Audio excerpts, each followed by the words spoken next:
మనందరం ప్రతి సంవత్సరం వినాయక చవితి, దీపావళి, సంక్రాంతి జరుపుకుంటాం. కానీ ఈ పండుగల వెనుక ఉన్న నిజమైన అర్థం మీకు తెలుసా? ఈ 2 నిమిషాల వీడియోలో మన పండుగల్లో దాగి ఉన్న 3 అద్భుతమైన విషయాలు మీతో పంచుకుంటాను. దీపావళి. దీపం వెలిగించడం కేవలం అలంకరణకే కాదు. శాస్త్రం ప్రకారం దీపం వెలిగిస్తే గాలి శుద్ధి అవుతుంది, నెగిటివ్ ఎనర్జీ తొలగిపోతుంది. అందుకే దీపావళి రోజున ఇంట్లో దీపాలు వెలిగిస్తే సంతోషం, ఆరోగ్యం కలుగుతాయని చెప్తారు. సంక్రాంతి పండుగ రోజు గంగిరెద్దులకి పసుపు కుంకుమ ఎందుకు వేస్తారో తెలుసా? అది కేవలం అలంకరణ కోసం కాదు. ఆ పసుపు కుంకుమ జంతువులకి సహజమైన యాంటీ బ్యాక్టీరియల్ రక్షణ ఇస్తుంది. రైతు దానికి వందనం చేసి పంట పండుగ జరుపుకుంటాడు. అలాగే వినాయక చవితి. మనం మట్టి గణపతిని ప్రతిసారి ఎందుకు ఎంచుకోవాలి? ఎందుకంటే పాతకాలం నుంచే ఇది పర్యావరణానికి హాని కలగకుండా పూజలు చేసేవారు.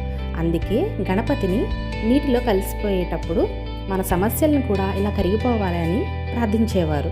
చూడండి, మన పండుగలు కేవలం ఆనందం కోసమే కాదు, శాస్త్రం, ఆరోగ్యం, పర్యావరణం ఆల్ ఇన్ వన్. మీరు ఏ పండుగ ఫ్యాక్ట్ ఎక్కువ ఇష్టపడ్డారు? కామెంట్లో చెప్పండి. వినాయక చవితి ఫెస్టివల్ మీద ఇంట్రెస్టింగ్ ఫ్యాక్ట్స్తో, ఫెస్టివ్ వైబ్స్తో ఇంకొక వీడియో చేస్తున్నాను. Stay tuned. ఇంకా ఇలాంటి ఇంట్రెస్టింగ్ విషయాల కోసం ఫాలో అవ్వండి. Thank you for watching.